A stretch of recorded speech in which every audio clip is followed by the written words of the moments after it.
बहू की संधि। क्या हो जब दो जानी दुश्मन लड़कियां एक ही घर की देवरानी जेठानी बन जाए। देखिए जरा, कितनी बार देवर जी को बोला था कि रीना से शादी मत करो, एक नंबर की झगड़ालू है, लेकिन नहीं, शादी की तो आग लगी थी, लाकर बिठा दिया मेरे सर पर देवरानी बनाकर। मैं तो उसका मुंह नोच ना दूं तो मेरा नाम नहीं। शादी में तो बड़ा नाच रही थी, अब क्या हो गया? अरे क्यों मुंह नोचोगी, कितनी सीधी सी तो है। दुश्मन रीना की तारीफ, वो भी पति से। ये सुनकर सुधा को तो मानो इतना गुस्सा आ जाता है कि वो जोर जोर से चिल्लाने लगती है। चिल्लाना तो छोड़ो, वो चीजें फेंकने लगती है जिसकी आवाज पूरे घर में फैल जाती है। ओहो, फिर लग रहा है पगला गई सुधा। अरे इसे इतने दौरे उठते हैं क्यों कि भैया ने इस पगलिया से शादी। अरे कोई बात भी नहीं करता था इससे कॉलेज में तो, और तुम लोग ब्याह कर घर ले आए। कैसी बात करी हो? भाभी तो माँ की ममता की मूर्ति है मेरे लिए। पता है तुमको एक आंख पसंद नहीं करती वो, लेकिन मैंने जिद की कि मैं तुमसे शादी करूँगा तो वो झुक गई। सुधा की तारीफ पति के मुंह से, ये सुनकर रीना का पारा हो जाता है हाई। वो भी सुधा की तरह ही पति के सर पर सवार हो जाती है। दोनों पति क्या करते, धीरे से पतली गली से निकलकर गार्डन में पहुंच जाते हैं। भैया क्या होगा, भाभी और रीना में तो बिल्कुल नहीं पड़ती।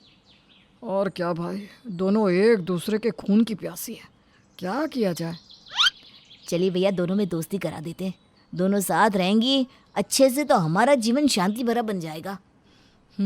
कोशिश करके देखते हैं, क्योंकि कहते हैं कि प्यार और नफरत दोनों ही रिश्ते ऊपर वाला बनाकर भेजता है।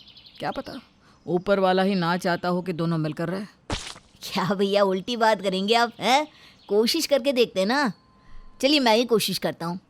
हाँ भाई, करके देख ले, क्योंकि माँ पापा की आखिरी इच्छा भी यही थी कि हम दो भाई पूरे जीवन साथ रहे। देखिए मैं क्या करता हूँ अब। अगले रोज़ रवि वॉक करता सोच रहा होता है कि क्या करूँ कि उसे तुरंत एक आइडिया आता है। वो फूल वाले के पास जाता है। क्या भैया, नाले के पास फूल की दुकान कौन लगाता है? अब क्या बताए भैया, शहर में कहीं जगह ही नहीं तो क्या करे, बोलिए यही लगा लिया फूला के दुकान। जरा सा नीचे कर लीजिए, वो कहा है ना ऊपर मधुमक्खी का छत्ता है, कईयों को काटा है ना स्पीटियों ने। अच्छा ठीक है। वो क्या, एक सुंदर सा ना गुलाब का गुलदस्ता चाहिए था, और गुलदस्ता बनाकर ये चिट्ठी लगाकर इस पते में भेज देना। ये लीजिए पैसे, और हाँ फूल ताज़े और खुशबूदार हो, समझे? अरे फिक्र ना करिए सर जी, हो जाएगा। रवि चला जाता है। चिट्ठी पर लिखा था, प्यारी भाभी सुधा, आपकी आज्ञाकारी देवरानी रीना। समझ में आया ना कैसे रवि रीना की ओर से फूलों का गुलदस्ता भाभी को भिजवाता है, जिससे दोनों के बीच के रिश्ते थोड़े से सुधर जाए। वहीं दूसरी ओर क्या है, रोज दरवाजे पर कोई ना कोई आ जाता है। मजाल है ये रीना की बच्ची दरवाज़ा खोल दे। सुधा बड़बड़ाती हुई दरवाज़ा खोलती है तो सामने खड़ा होता है फूल वाला, हाथ में सुंदर सा गुलदस्ता लिए। सुधा मैडम को भेजिए ज़रा। अरे कहाँ से भेजूं, मैं ही हूँ सुधा, बोलो। हमें क्या पता मैडम जी आप सुधा हो या रीटा या गीता। हो गया तुम्हारा? किसके लिए है ये और किसने भेजा है? कहा मैडम, शकल से तो पढ़ी लिखी लागत है, ये चिट्ठी लगी है, अंदर जाकर आराम से देख लीजिएगा। हम चलते हैं। और फूल वाला सुधा को गुलदस्ता देकर निकल जाता है। सुधा चिट्ठी देखती है, लिखा था, प्यारी भाभी सुधा, आपकी आज्ञाकारी देवरानी रीना। रीना रीना मेरे लिए फूल भेज रही है? हे भगवान, मैं सपना तो नहीं देख रही। फिर सुधा फूलों को देखती है और जोर की सुगंध जैसे ही लेती है, फूलों के बीच छुपी एक मधुमक्खी उसकी नाक पर जोर से काट कर भाग जाती है। मक्खी काट ले, मेरी तो नाक सूज रही है। इस रीना की बच्ची को तो अब मैं मजा चखा कर रहा हूँ। सुधा की नाक फूल जाती है और शाम को किचन में रीना सुधा को देखकर जोर जोर से हंसती है। पहले तो काम ही सुपर्णखा वाले थे, अब तो शक्ल भी पूरी वैसी ही बन गई।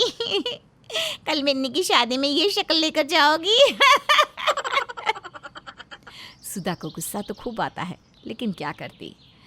नाक तो फूल चुकी थी और चारा बस अब यही था कि किसी तरह इसका बदला रीना से लिया जाए। अगले रोज क्या है रीना, शादी के लिए तैयार नहीं हुई? पता है बुआ जी कितना गुस्सा करेंगी। अरे बस अभी प्रेस वाला कपड़े लेकर आ ही रहा होगा। जरा देखना तो तुम्हारी नाक फूली भाभी तैयार हुई कि नहीं। रवि को पता था कि भाभी की ये हालत कैसे हुई है, लेकिन क्या करता। सोचा चलो गलती एक बार होती है, बार बार नहीं। उतने में प्रेस वाला घंटी बजाता है। क्यों ना मैं सुधा का वो महंगा वाला परफ्यूम रीना की साड़ी में लगा दूं। वो महक रीना को बहुत पसंद है। सुधा तो उसे कभी देने से रही।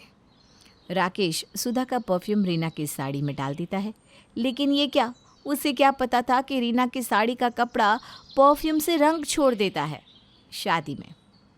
यार रीना, सब तुम्हें क्यों देख रहे हैं? क्योंकि मैं लगी रही हूँ इतनी प्यारी। वैसे ये महक जो मेरे पास से आ रही है ना, वो तो भाभी के परफ्यूम की है, लेकिन मेरे पास से कैसे आ रही है?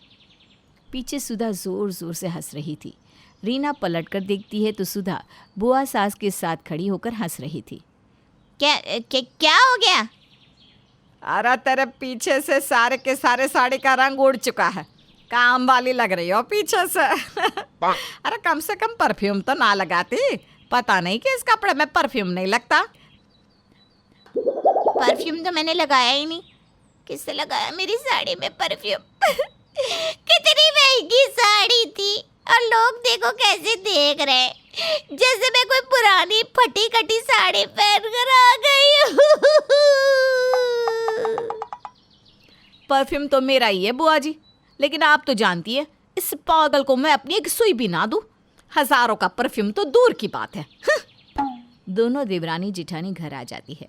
दोनों भाई एक बार फिर बैठते हैं बात करने के लिए। मैं ना कहता था, इन दोनों की दुश्मनी भी भगवान ने लिख कर भेजी है। देखा कैसे अच्छा करने गया और बुरा हो गया। हाँ भैया, ये तो है। चलिए फिर एक बार सामने बिठाकर बात करके देखते हैं, क्या पता बात करने से बात सुलझ जाए। दोनों पति अपनी बीवियों को बुलाते हैं।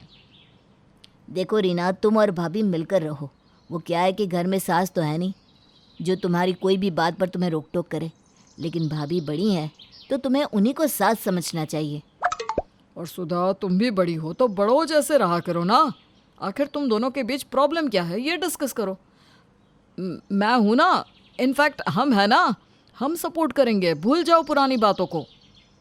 और क्या तुम दोनों साथ में मिलजुल कर रहोगे तो घर का माहौल अच्छा रहेगा, घर में खुशहाली आएगी। रीना सुधा की ओर देखती है, सुधा रीना की ओर। दोनों कुछ सोचते हैं और फिर मैं इसका चेहरा नहीं देखना चाहती। और मैं इसका। ये मेरी जेठानी है, यही मेरी फूटी किस्मत है। हाँ हाँ, तू तो मेरी देवरानी बने इसके लिए मैंने 16 सोमवार किए थे ना। हाँ, तभी मेरे ना चाहती हुए भी इस घर में मेरी शादी हो गई। अरे इसका चेहरा जिस दिन देख लूं ना, पूरा दिन खराब जाता है। हाँ हाँ, मेरी तो लॉटरी लगती है तेरा चेहरा देखूं तो।